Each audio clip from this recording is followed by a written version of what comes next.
Okay, so what we have here is a triangle, and I'm trying to look for the smallest circle that contains this triangle. So for that, I'm going to need the circumcenter. Why the circumcenter? Because we have these points here, 214, 26, 10, 8, and the circumcenter is the same distance from all of the vertices. If I'm looking for a circle, the circle is going to touch all of these points. So all of those points are the same distance from the center. Anyway, we're looking for circumcenter. To get the circumcenter, first thing I'm going to need to do is get the midpoint of each of the lines. So anyway, this side we have the midpoint over here.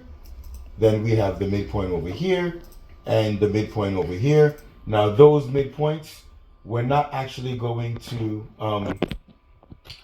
I have the lengths here, 8, 10, and 8 1/4, actually square root 68. We're not going to need that for this problem, so you could just ignore those. Anyway, I'm going to get the perpendicular bisectors. So right here, I have this point, and in order for me to get the perpendicular bisector, it's just simply going to be a line going straight across.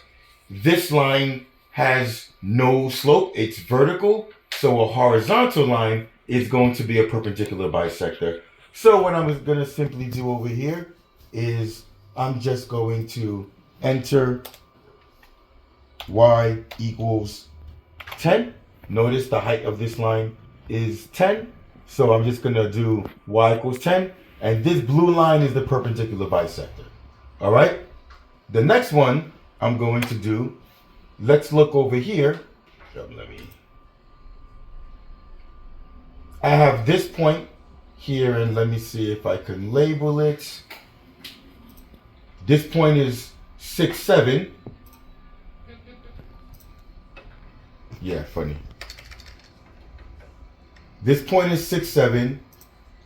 The slope of this line, the red line, is 2/8 or 1/4. So I know that the perpendicular bisector here is going to be a line that goes through the point 6, 7, and it has a slope that's perpendicular to 1/4. So 1/4, flip that, you get 4/1. Change the sign, and it's going to be -4. So what am I going to do here? Let's write a line, and let me do, since it hits 6, 7, it's y minus the y value of 7 equals -4, parentheses, x minus 6.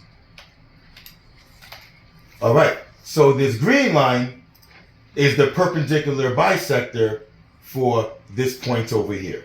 So now, notice the lines intersect over here.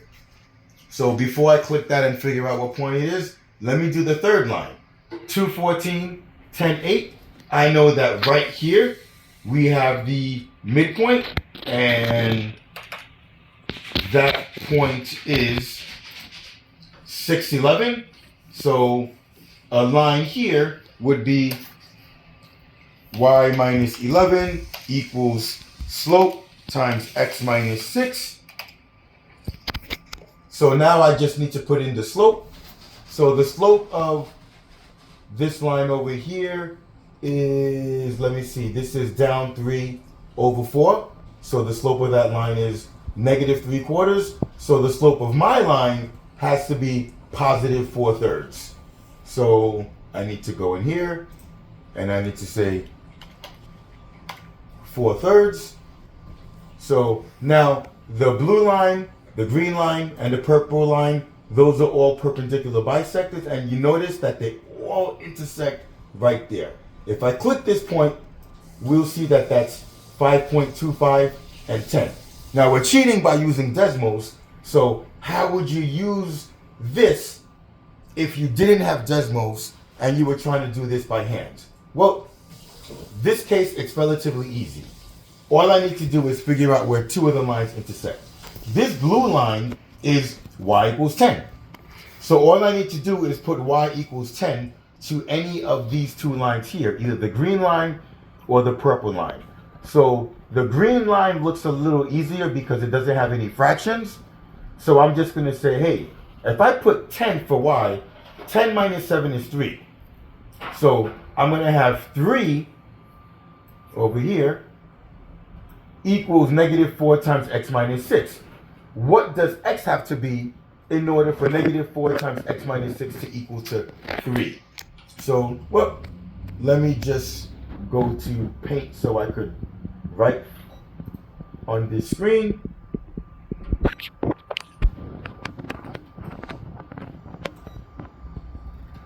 Whoops. All right, I've got 3 because I already know that y is 10, so I'm just going to do 10 minus 7, which is 3, equals, this will be easier if I do it by hand, negative 4 times x minus 6, right? So, divide both sides by negative 4, negative 4, negative 4. So negative 3/4 is equal to x minus 6. Add 6 to both sides, and I'm going to have x equals 6 minus 3/4. So 6 minus 3 over 4, 3/4 is 0.75. 6 minus 0.75 is 5.25. So I know this guy has an x value of 5.25. Let me get this paint out the way. So right there we have 5.2510. So I have it labeled already right there. Now, I know that, okay, just to make this less noise, I'm going to get rid of all these other points. I'm going to get rid of this line, these 3 lines. I know that my circumcenter is at 5.2510. How do I get the circle? Well, remember, that is the center of the circle.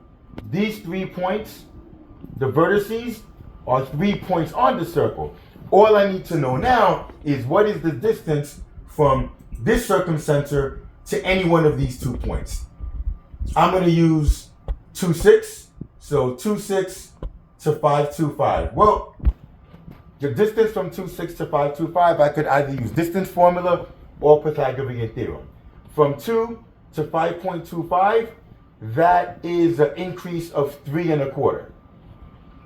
From 6 to 10, that is an increase of 4. So I know to go from 2, 6 to 5.25, I'm going up 4 and over 3 1/4. So all I need to do, 4 squared plus 3 1/4 squared. And let me just open up calculator, which will do it much faster and easier. So 4 squared, I already know is 16. 3 1/4 squared. So 525 minus 2, 3 1/4. So 3.25 squared is 10.5625. 4 squared is 16. So plus 4 squared. And I know that that's 25.5625. So the radius of the circle is the square root of 25.5625. But I don't really care about the radius. Remember, the circle equation is x minus center squared plus y minus center squared equals radius squared. So I know that this is going to be x minus 5.25 squared plus y minus 10 squared equals 26.5625. So I think I already have that written down here. And if I do that, boom. Now you get the circle. And let me open this up so you could see the whole equation. So this black circle, notice it's the smallest circle that fully contains this triangle. Anyway, hope this helps.